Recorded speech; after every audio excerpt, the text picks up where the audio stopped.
Hola, ¿qué tal? ¿Cómo están todos?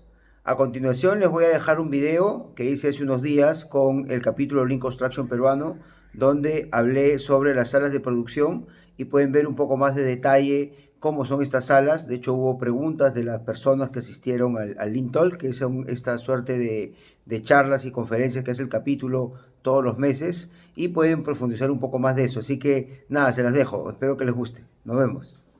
La idea un poquito que les traigo hoy es comentarles un concepto básico de salas de producción que, como sabemos, los que no conocerán mucho, digamos, me lo comentarán, podría profundizar un poco más, pero que está basado justamente en el sistema Las Planner, ¿no es cierto? En esta herramienta que lo que hace es cuidar el flujo de la obra, ¿no? Bueno, yo hoy día en realidad he grabado una entrevista en realidad para mi canal con Roberto Arbulú, no sé si lo ubican. Roberto Arbulú es un profesional súper importante, es un peruano súper importante que hace muchos proyectos alrededor del mundo y conversaba con él en la importancia muchas veces de centrarnos en la interacción entre proceso y proceso, ¿no?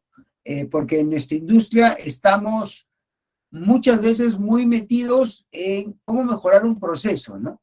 Pero a veces nos olvidamos en cómo hacer que el flujo sea continuo entre proceso y proceso. Y justamente la herramienta de Last Planner nos ayuda a hacer que este flujo sea ininterrumpido, ¿no? Y bueno, lo que les traigo ahora básicamente es una, ¿cómo decirlo? Una manera particular de cómo me gusta ver este tema, sobre todo ligado a la parte colaborativa, que le denominamos, ¿no es cierto?, en productiva la sala de producción. En realidad, estas salas de producción o Bella Room, Big Room, cuarto de guerra, como lo quieran llamar, con las denominaciones que puedan tener, en realidad no es otra cosa de llevar una gestión visual, una gestión colaborativa integrada a nuestros proyectos de construcción, que definitivamente se usan y existen mucho antes en otras industrias y en realidad eh, lo que hacemos muchas veces en construcción justamente es utilizar herramientas, sistemas, modelos, innovaciones de otras industrias y llevarla a la nuestra, customizándola, ¿no es cierto? Ajustando algunas clavijas, como se dice, para poder, digamos, poder usarla de la mejor manera. Entonces, quisiera preguntarles rápidamente, si gustan en el chat pueden poner, ¿cuántos de ustedes conocen el sistema Las Planner? Que lo pongan en el chat si gustan, a ver, yo lo voy a ir leyendo. Si ponen sí, no, más o menos. No voy a preguntar por si acaso. Ahí está, ok. Alain dice sí. Sergio Cabrera sí, perfecto. Todos conocidos y utilizados. Genial. Entonces, esto va a ser bastante bueno para la explicación que les voy a dar.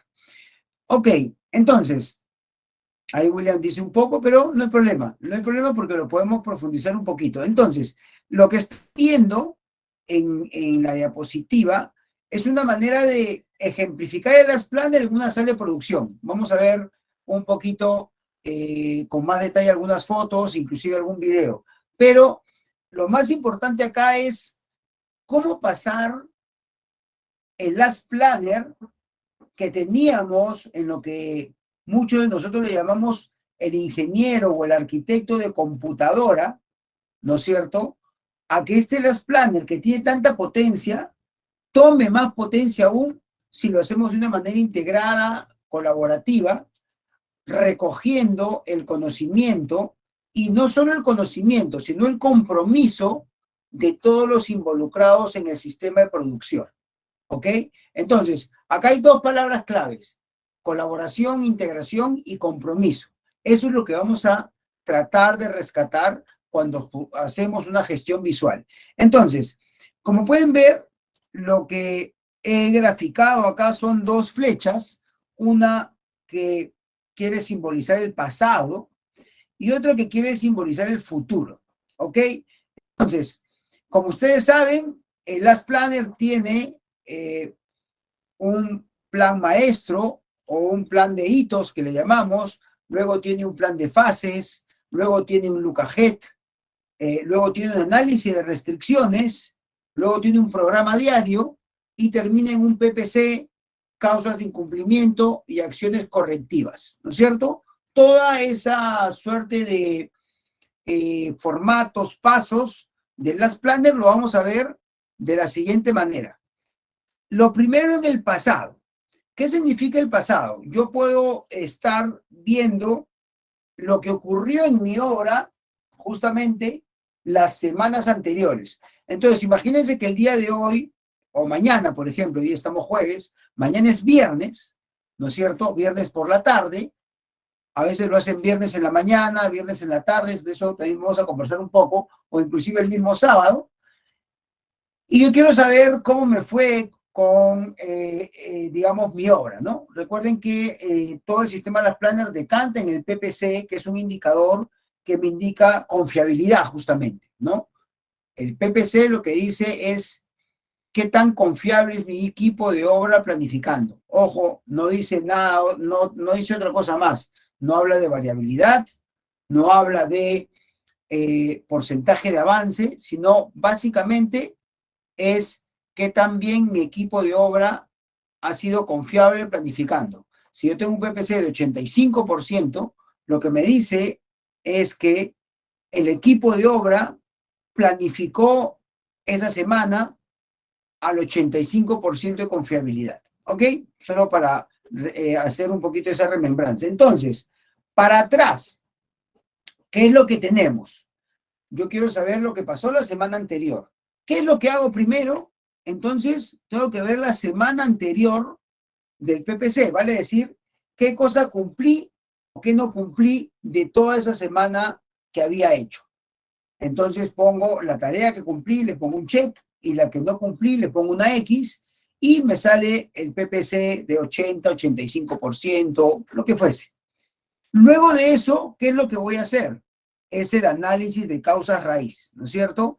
Una manera de hacerlo bastante simple, bastante dinámica, la que proponemos en este ejercicio, en esta sala de producción, es los 5 porqués. Podrían hacer un Ishikawa también o alguna herramienta que te dé la causa raíz. Yo creo que la de 5 por qué es bastante eficiente si es que se lleva bien y esta herramienta sirve para identificar cuál fue la causa raíz, ¿no? ¿Cómo funciona esto? A grosso modo, lo que hacemos nosotros es preguntarnos 5 veces el por qué no se cumplió algo.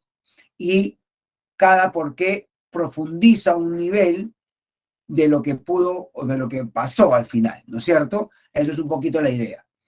Y luego de esta circunferencia verde viene la última del pasado, que es el plan de acción de mejora continua. Justamente lo que hacemos es ver qué cosa vamos a mejorar, qué plan vamos a hacer para no cometer el mismo error. ¿Ok? Esa es la primera parte, digámoslo así, la parte del pasado. Luego viene la otra parte de la serie de producción, que es el futuro, que yo le llamo el futuro. En el futuro empezamos, si se dan cuenta que tenemos PPC, causas de incumplimiento, acciones correctivas. Y en la parte del futuro tenemos lo que a veces llamamos la primera parte de las planners, donde el visualizador de hitos no es otra cosa que los hitos del plan maestro o del plan de hitos, valga la redundancia. Vamos a ver ejemplos de este visualizador de hitos. Luego de tener el visualizador de hitos, ¿cuál es la importancia del visualizador de hitos? Recuérdenlo. Yo de los hitos paso al look ahead. Puedo pasar un plan de fases también en realidad. Acuérdense que la diferencia entre el plan de fases y el plan de hitos, más que el nivel de detalle, es las personas que están involucradas en el plan, ¿no es cierto? El plan maestro, por ejemplo, si yo estoy empezando mi obra, yo hago mi plan maestro, mi plan de hitos, y en ese momento no tengo al pintor, por ejemplo, si estoy haciendo una edificación, pero sí tengo mi plan maestro donde sale cuándo empieza y cuándo termina la pintura. Entonces, la gran diferencia entre ese plan maestro y el plan de fases es que probablemente en el plan de fases de los acabados secos, ¿no es cierto?, en una edificación, yo sí tengo a los ejecutores. Entonces, lo que estoy ganando, más que nivel de detalle, es compromiso, ¿ok? Lo cierto es que tenemos un visualizador de esa fase o un visualizador de hitos de todo el proyecto, y lo que me sirve es para seguir teniendo un norte, ¿no? Imagínense que es una brújula esto. ¿Por qué? Porque recuerden que nosotros podríamos tener PPCs del 100% y nuestra obra terminar 3 meses tardes. ¿Por qué? Porque confundimos muchas veces el se debe, ¿no es cierto?, con el se puede y lo que se hará, ¿ok? O sea, lo que se debe hacer con lo que se puede hacer. No sé si es que este juego de palabras los confunde, pero muchas veces la gran diferencia está en que yo hago lo que se puede hacer. Saco la cabeza por la ventana de la obra y veo, puedo terrajear esta placa, puedo enchapar este baño, puedo vaciar este piso. Puedo hacerlo porque tengo la cancha. Pero ¿qué en realidad debía hacer? Me da mi plan maestro para cumplir el plazo. Entonces, la gran potencia de tener el visualizador de hitos es que siempre me va a decir lo que se debe hacer. Y si ese se debe hacer, yo lo puedo pasar a esta segunda circunferencia, que es el Look Ahead Planning, ¿no es cierto? Quiere decir que lo puedo detallar y puede pasar, y lo que tenía en estos hitos lo estoy pasando, quiere decir que estoy cuidando el flujo de la obra. O sea, estoy asegurando el plazo de la obra. ¿Por qué? Porque estoy decantando lo que tenía que hacer. Luego de Look Ahead, ¿qué es lo que hago? El análisis de restricciones, ¿no es cierto? Que ya lo conocen. Por lo general puede ser entre 4 y 6 semanas, puede ser 3 también algunos, dependiendo de la logística y algunos temas que tienen que ser propios de las obras. Y por último, el plan semanal. ¿Ok? En el plan semanal lo que tenemos justamente es lo que decanta sin restricciones a la obra. Entonces, dicho esto, este es un tema bastante simple de cómo se usa una sala de producción, ¿no? Y acá básicamente es una idea, un bosquejo, un tamaño típico. En realidad, lo más importante de esto es lo que está escrito en rojo. Nunca debe ser restricción el espacio. Si ustedes no tienen eso claro, en realidad es que no han entendido la potencia de esto. Hay obras, yo de hecho voy a mostrarles, si es que hay unos minutos más, algunos videos, pero si no los pueden ver en mi canal de YouTube, es básicamente hacer en escuadras, en acabados secos, en acabados húmedos, en una casa al costado del proyecto. En realidad, cuando vemos la potencia de usar una sala de producción, no podemos estar sin ella. A ver, podríamos no usarlo un par de semanas y que estamos mudándonos de un sitio a otro. En realidad, obviamente esas cosas pasan, pero lo más importante es que el espacio ni el tiempo debería ser restricción, ¿ok? Bueno, una propuesta entonces es que en uno de los muros pueden poner el Look Ahead con el plan semanal, en un costado el análisis de restricciones, luego el plan de fases o visualizador de hitos. Pueden ya poner un detalle más, en el caso tienen un proyecto seriado, pueden poner un layout con los lotes de transferencia, ¿no es cierto? En otro lado el análisis de causas raíz, un panel de control y puede ser una pizarra en blanco. Esto es un bosquejo, como les he comentado. Si la sala es pequeña, se pueden hacer horarios según los trenes de trabajo, ¿ok?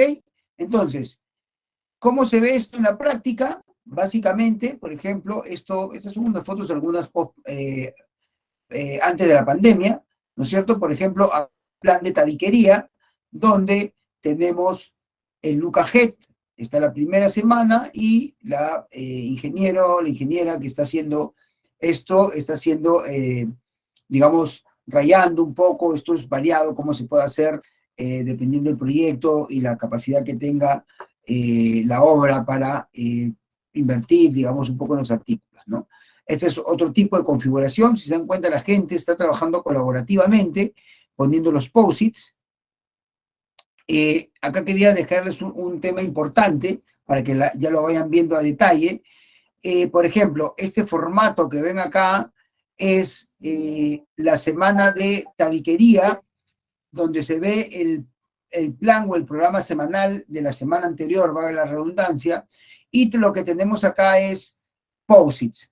¿Qué significan estos POSITs? Acá viene un poquito lo que llamábamos el compromiso. ¿A qué se refiere el compromiso? Que en esto de acá se estamos poniendo el se debe hacer.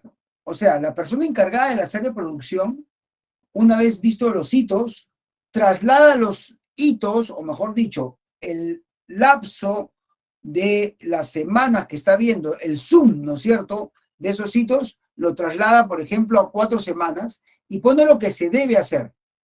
Y el que pone lo que se puede hacer y lo que se hará son estas personas, ¿no es cierto?, que están los capataces, los maestros de obra, los mismos ingenieros de cada partida, ¿no es cierto? Y con el papel o el post-it que ponen y dicen, se debe hacer el vaciado de la losa del piso 4, sector 3. Si viene el operario de concreto de losa y pone lo mismo y pone el número de personas que lo va a hacer y lo coloca, él está colocando un compromiso, se está comprometiendo y se explica en la sala esto. ¿Por qué se hace? Porque de esta manera, justamente, lo que se genera es que si no se cumplió, al siguiente viernes se le pregunta a esta persona, oye, no sé, Juancito, Periquito, Cecita, lo que sea, tú dijiste que ibas a hacer esto la semana pasada y no lo hiciste, ¿qué pasó? No, lo que pasa es que yo quise ir y había desmonte y no podía pasar. Entonces tú volteas y en uno de los formatos que tienes en tu sala de producción tiene los 7 flujos. Y uno de ellos es espacio seguro, otro es espacio disponible, por decirlo, para la actividad previa, en fin. Entonces le puedes decir, pero tú debiste ver que tu camino estaba, digámoslo así, libre.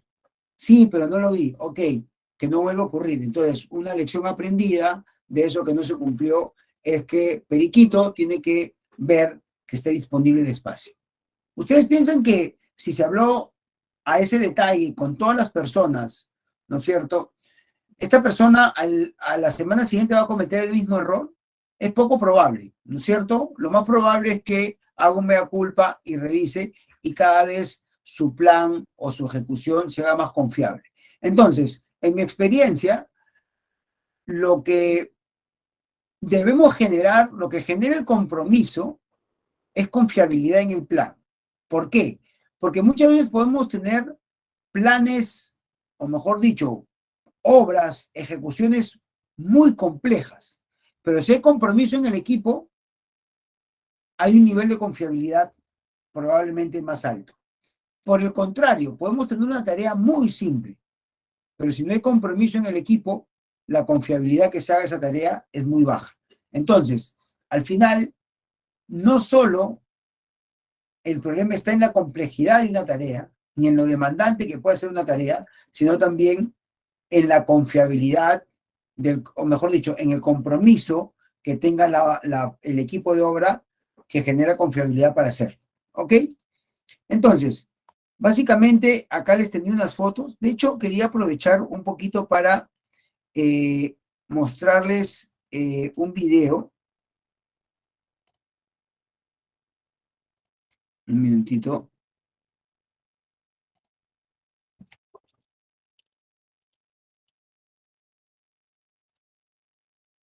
Que creo que en eso se puede.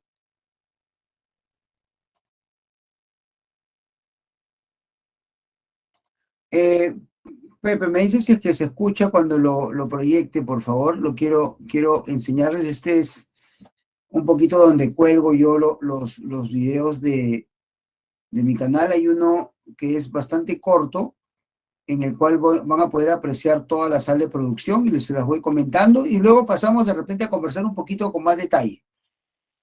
Denme un minuto.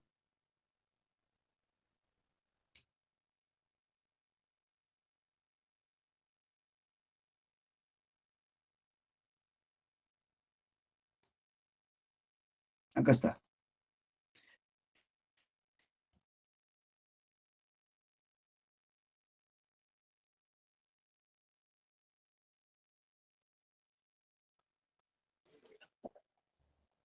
No, no hay audio. Ok, no, pero a mí sí No, me escuchan, ¿no? A mí sí me sí, sí, escuchan. sí, Ya, activa perfecto.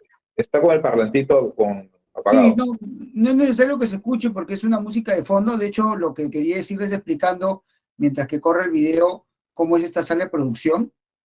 Acá, de hecho, pueden ver esta sala de producción, donde esto en particular es una obra que tenemos en Miraflores, eh, donde la inmobiliaria, ¿no es cierto?, del grupo, en este caso Edifica, había alquilado una casa para sala de ventas y nos dieron un espacio al aire libre, si se dan cuenta, y nosotros hicimos una sala de producción acá. Entonces, vamos a empezar a ver todos estos formatos que hemos hablado eh, y puedan chequear para qué sirve cada uno, ¿no? Entonces, por ejemplo, en esta primera parte, si pueden ver, bueno, esto es un tema particular, y acá le voy mencionando la particularidad de cada sala. Por ejemplo, puede haber partes, así como había un panel de control en lo que les enseñé, lo que ustedes podrían tener es algo, ya sea un panel de control o algunos indicadores particulares o algunas cosas que quieran observar de la obra. En este caso, nosotros trabajamos bajo una gestión BDC, de Virtual Design and Construction, que lo que tratamos de hacer es usar este framework BDC y lo pasamos no solo a un tema, digámoslo así, de la sala de producción, sino usamos elementos ICE, BIM y PPM. Entonces, si se dan cuenta, acá está el framework BDC, están las métricas, los factores controlables, y es un panel de control que la obra ha decidido usar. ¿Ok? Bueno, ahí lo pueden ver con más detalle, ICE, BIM, PPM, las métricas ICE, las métricas BIM, las métricas PPM. Luego tenemos en esta parte la normal tecnológica, ¿no es cierto? Que como ustedes saben es la secuencia lógica que tiene un proceso constructivo. Por ejemplo, si yo quiero el casco, por ejemplo, tengo primero encofrados verticales, vaciados verticales, luego vienen las vigas, luego las losas, luego las instalaciones, etcétera, ¿no? Esa es un poco la normal tecnológica. Acá hay un registro de asistencia. ¿Para qué sirve el registro de asistencia? Dependiendo del grado de madurez de la obra, de las personas, muchas veces lo que se necesita es algo tan simple como que las personas correctas estén en el lugar correcto. ¿Eso qué quiere decir? Que las personas que van a decidir lo que se va a hacer la siguiente semana estén en esta área de producción. Entonces se pasa asistencia de quiénes se van a hacer, se diseña este tema. ¿Ok? Básicamente acá lo que podemos ver es los tipos de restricciones. En este caso esto es bien particular de productiva, pero lo pueden hacer para cada empresa. Por ejemplo, acá se les recuerda que si alguien tiene una restricción de condiciones externas, por ejemplo, el tiempo de anticipación mínimo que él debería visualizar, esto son 7 días. Si tiene una restricción de condiciones seguras, 7 días, definición de un contrato 24, diseño 24 y etcétera. Es básicamente una ayuda a memoria para que las personas que estén ahí digan, no, yo había una viga que no estaba con el acero adecuado y lo hice 7 días antes. Lo más probable es que eso impacte en la obra porque en 7 días, mientras que mandes el RFI, lo responde el especialista, etcétera, etcétera, no se cumple. Entonces, cuando es diseño y hay un periodo de latencia importante, lo que debería hacerse es darle más días. Eso es básicamente. Y acá están el total de restricciones nuevas, ¿no es cierto? ¿Qué dice esto? Que básicamente, por ejemplo, esto es un tema real, ¿no? Acá hay un problema, por ejemplo, en esta hora, porque tiene muchas restricciones en la semana 2 y tiene menos en la semana 4. Recuerden que las restricciones es la visualización que yo tengo. Si yo veo restricciones nuevas en la semana 2, es probable que estas 5 no las pueda levantar. Vale decir que probablemente esta obra, en este proyecto, esta obra, en esta semana, pueda tener una para en el flujo o no hacer todo porque no se pudo programar eso porque no lo iba a lograr. ¿Ok? Eso es un poquito este formato. Luego seguimos. Tenemos el PPC, la variabilidad. Acá está el lema productiva, nadie sabe tanto como todos juntos. Algunos cortes del Revit, algunos temas de la sectorización, como les decía, que se puede ir colocando. Acá también, en este caso son los muros anclados, ¿no es cierto? Si se pueden dar cuenta. Luego pasamos a lo que viene a ser el análisis de restricciones, donde se pone, perdón, donde se pone las personas, la restricción y el responsable, la fecha requerida que se necesita, y, o sea, quién identificó y quién es el responsable, y eso se tiene que ir monitoreando cómo se hace de la mejor manera. Igualmente está el análisis de la causa raíz con los 5 porqués. Por acá está el look ahead de las 4 semanas. Acuérdense que el look ahead acá, lo que está escrito atrás es el se debe, y lo que hacen las personas que están en las áreas de producción es colocar las restricciones, por ejemplo, estos poses que están, digamos, invertidos o girados, mejor dicho es la palabra, en forma de rombo, son las restricciones, ¿no? Entonces, estas restricciones van en el formato de acá, ¿ok? Bastante simple, si se dan cuenta, acá está el programa semanal, donde pongo checks, si es que se logró o no, la lista de acuerdos, y acá está el plan maestro con el visualizador de hitos. Es un formato particular que usamos nosotros en Productiva, pero básicamente cumple el mismo objetivo. ¿Ok? Bueno, eso es básicamente en realidad lo que quería mostrarles a priori. Y en base a eso, Pepe, la idea era un poco conversar, ¿no? Conversar al respecto de qué cosas, qué experiencias han tenido con esto, si tienen alguna pregunta al respecto de cómo implementar esto, algo que ustedes quieran comentarme. La idea de estos Lean Talks es no hacer un monólogo, sino básicamente preguntarles al respecto qué les parece y poder interactuar un poco, ¿no? No sé si es que tú lo vas moderando, Pepe, las preguntas, los chats o algo de eso. Podemos abrir el micrófono también. Sí, sí, claro. Bueno, en la mayoría, muchos conocen, pero hay varios que, de repente, por el core de negocio que tienen, porque tocan saneamiento. No sé si alguien tiene alguna pregunta sobre ese particular. Creo que fue el señor ingeniero Ayala, Sí, y de ahí buenas también. noches. Sí, quisiera, discúlpame por la participación del compañero, quería un poquito más conocer el saneamiento, porque como usted sabe, tenemos algunas dificultades y quisiera preguntarles en especial al ingeniero César, ¿no? No sé si es factible que nos podría ampliar con interesante su clase de las planes, ¿no? Lo voy a dejar Sí, aquí. claro.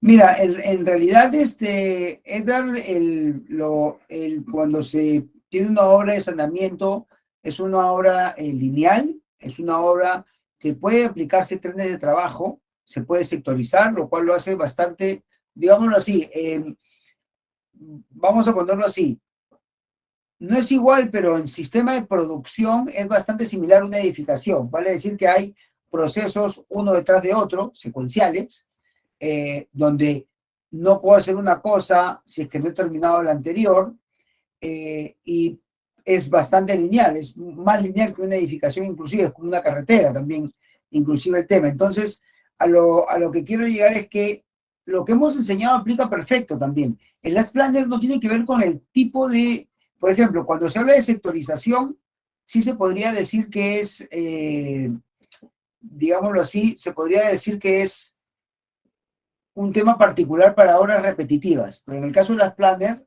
como es levantar restricciones y es asegurar flujo, sirve para cualquier tipo de obras. Inclusive, yo diría que el Last Planner sirve más para obras complejas que para obras sencillas, porque en las obras sencillas el impacto de variabilidad es menor que en las obras complejas. Entonces, como quieres cuidar con mayor énfasis el flujo, tienes que usarla de esa manera. Un segundito, voy a ver que mi cámara está parpadeando un poco. Cristian también alzó la mano. Puedes activar tu micrófono y tu cámara si gustas, Cristian. Sí, ¿qué tal? ¿Qué tal? Buenas tardes. César, muchas gracias por tu presentación. Muy didáctica. Bueno, mi pregunta, son dos preguntas en realidad, si me permiten. La primera es con relación a el tema de la criticidad de las actividades, ¿no?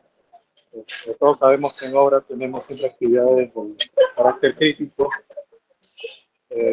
La herramienta de los Planner System, claro que me ayuda bastante, pero ¿cómo puedo diferenciar esto? ¿Cómo gestiono con el LPS de las actividades críticas? Esa es una primera pregunta. Y la segunda es, con respecto a la potencia del Last Planner System para ver la predictibilidad de los proyectos.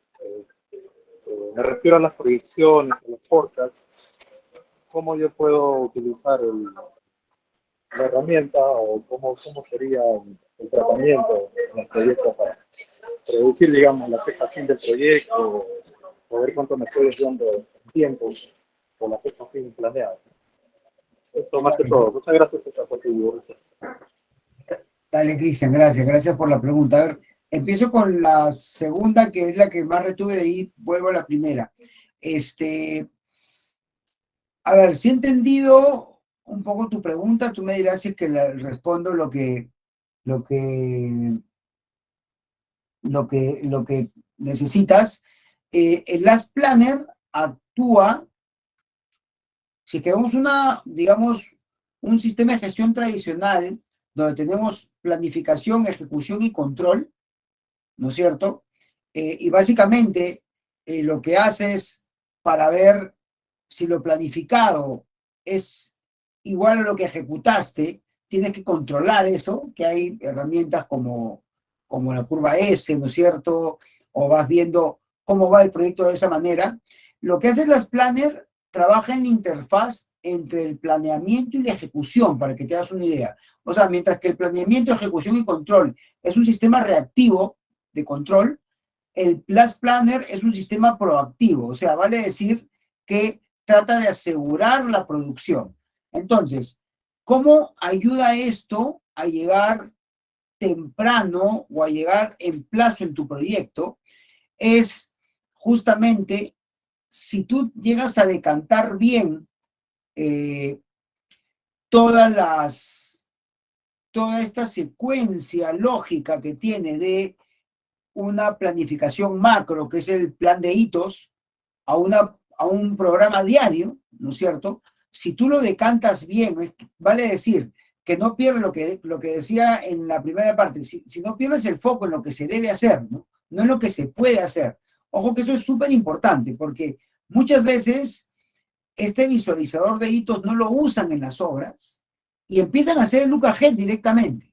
Entonces, el look ahead te sale un PPC del 100%, ¿no? Entonces tú dices, voy bien, pero en realidad has perdido el foco, el norte de la obra. Entonces, si tú llegas a decantar bien el plan maestro, al look ahead, al plan semanal y al programa diario, y este empieza a cumplir de una manera adecuada, lo que estás cuidando es el plazo de la obra, que creo que era la segunda pregunta, Cristian, que comentabas acerca de cómo cuidas la proyección, el plazo de la obra. No sé si es que iba por ahí el tema que querías que responda.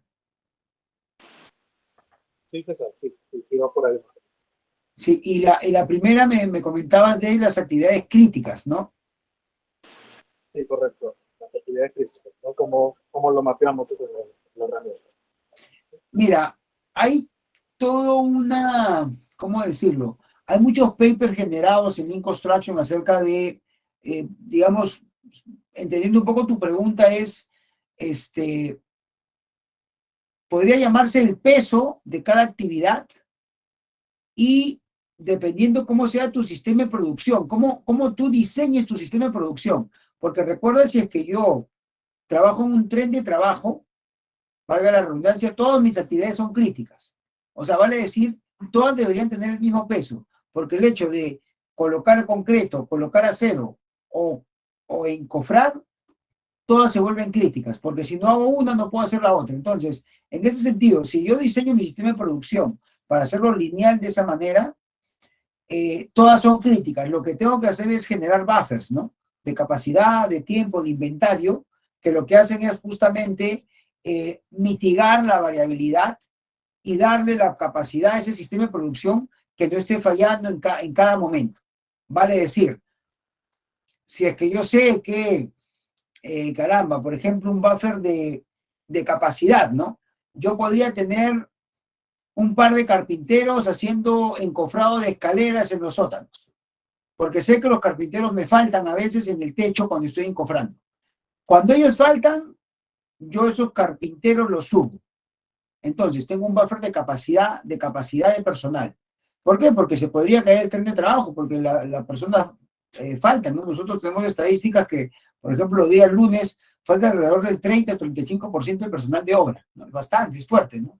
Entonces, eso se debería manejar así. Entonces, eso es con respecto a las actividades críticas, ¿no? Si tú lo haces de una manera lineal, todo se volvería crítico.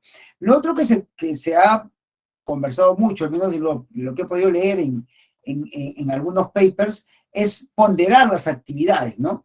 Y hay algunos que creen en esto y otros que no, ¿no? ¿A qué me refiero? Que, digamos, ¿qué es más importante? ¿Colocar concreto o clavar un clavo en una actividad que no es crítica, ¿no? Entonces, algunos dicen, no, pues si tú no colocas concreto en una actividad crítica, eso pesa más que una actividad que es colocar un clavo, ¿no?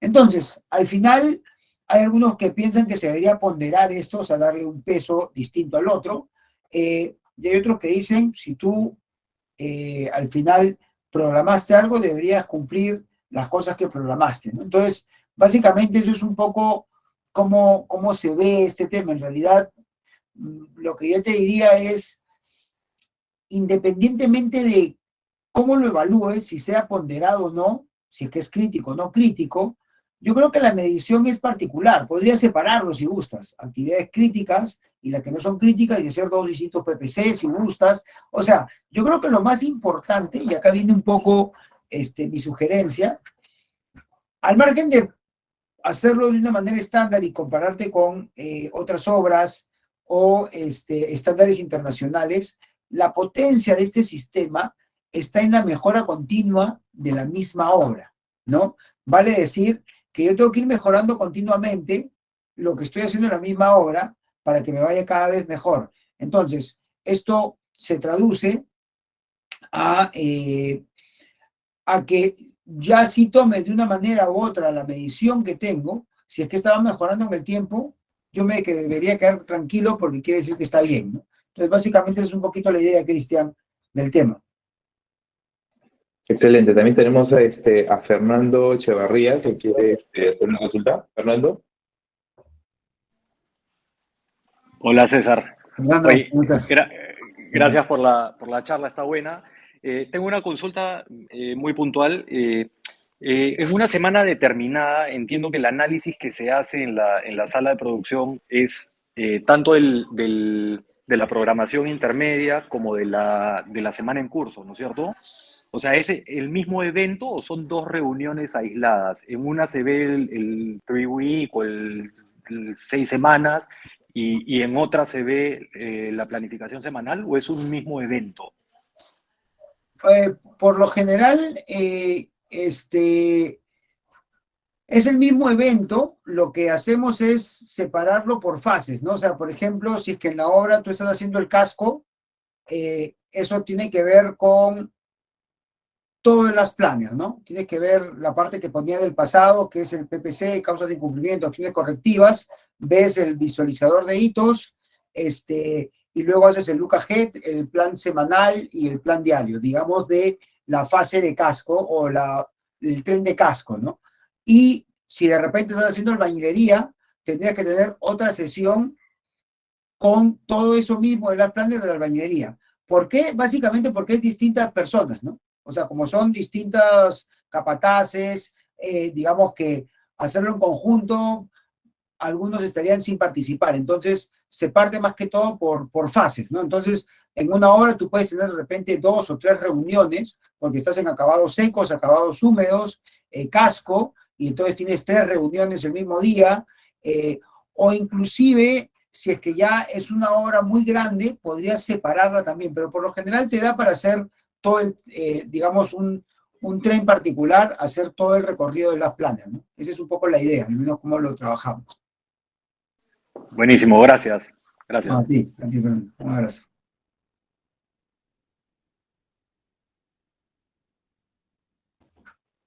¿Alguien más? Javier, creo Fernando. que está levantando la mano. Sí, sí, Hola, Javier. ingeniero, buenas noches con todos. Mi consulta es la siguiente, ingeniero. Con respecto a los requerimientos de este buen sistema Last Planner, quería saber acerca de ello. Y también cuántas personas es necesario para sostener este sistema? Buena pregunta, Javier. Gracias. A ver, digamos, ¿cómo nos lo hemos hecho nosotros? Que sobre todo es por un tema de forma, ¿ya? A ver, ¿qué me ha funcionado a mí? ¿Ya? Porque hay muchas maneras de hacerlo, pero cómo funciona a mi manera de verlo y en la cultura de mi empresa, cómo me ha funcionado bien. Yo cuando hago una implementación, trato de poner una persona que esté a tiempo completo en la obra, que, digamos, trabaje en la obra, pero que reporte a un área dentro de mi oficina con el objetivo que esta persona esté en el proyecto, pero esté dos pasitos atrás para que cuide la forma de las cosas de la implementación que quiero hacer. ¿A qué me refiero con esto? Que yo a veces de alguna manera le llamo que a veces los proyectos de construcción, las obras, se convierten en un gran agujero negro, ¿no? O sea, recurso que mete, recurso que se pierde en la obra, ¿no? Entonces, si es que yo le digo al ingeniero residente, oye, te voy a poner a alguien para que haga esto, puede pasar, y me ha pasado, y por eso lo hago así, no es que siempre sea así, ojo, pero podría pasar y les doy este tip, ¿no? Entonces le das al residente y le pides esto y a las 2 semanas está haciendo algo que el residente piensa que es necesario, pero no lo que tú le habías pedido, ¿no? Entonces, bajo esta premisa, nosotros para este tipo de temas de BDC, de sala de producción, ponemos un ingeniero junior, en realidad es un ingeniero que para el proyecto en sí, la complejidad que pueda tener, no es que le pegue al tema económico, creo yo, y lo que hace justamente es darle la forma a la sala. Ahora, esta es una primera etapa, acuérdense que esto es un tema a largo plazo, ¿no? Cuando empieza a crecer estas personas dentro de la organización, nosotros estamos más o menos ya en la tercera generación de esto, yo diría que probablemente esa posición como se conoce para esa implementación particular, de repente deje de existir. Probablemente esta persona, por la manera de cómo nosotros trabajamos, hay una persona haciendo esta labor, pero para hacer otra implementación. Pero ya a lo que quiero llegar, este asistente después se convirtió en jefe de campo y después se va a convertir en residente. Cuando la generación de la empresa crezca y todos hayan pasado, trabajado, vivido estas salas de producción, en realidad no vamos a necesitar a alguien que le dé la forma a la sala, porque es la manera de trabajar del proyecto, de las personas que están, ¿no es cierto? Entonces, a tu pregunta, nosotros para implementar esto hemos utilizado una persona con un perfil de un asistente que tiene la particularidad de que es una persona bastante abierta a los procesos, a hacer las cosas de una manera distinta, creo que eso sí es importante, pero con el pasar de los años, digamos, esto debería dejar de ser con una persona, sino debería fluir solo, ¿no? Probablemente, como te digo, se implemente otra cosa, otro tipo de herramienta y eso, pero es básicamente como lo hemos usado nosotros, ¿no? Ok, gracias. No, a ti, Javier. Perfecto. No veo más preguntas. Confirmo en ese momento, reviso poco, sí. Nada, gracias César. Gracias ahí tengo a alguien alzó la mano. Sí, ahí Sí. veo. ¿Puedes intervenir, por favor? No estoy en la pantalla.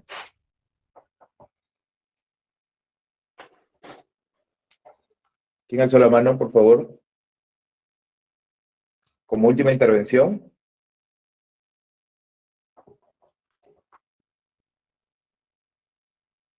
No. Se desanimó, creo. Sí.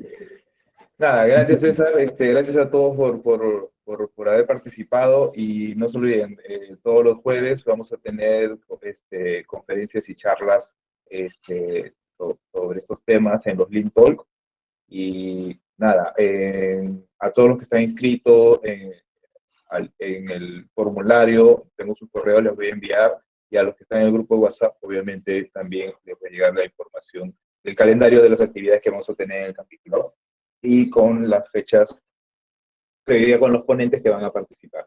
Nada, gracias a todos, gracias César, saludos y cuídense. No, gracias a todos y qué bueno que nos pudimos reunir y esto está buenísimo, esta iniciativa, Pepe, nuevo con el capítulo, empezar esto que creo que nos junta y nos hace compartir siquiera unos cuantos minutos de esto que tanto nos apasiona, que es la productividad.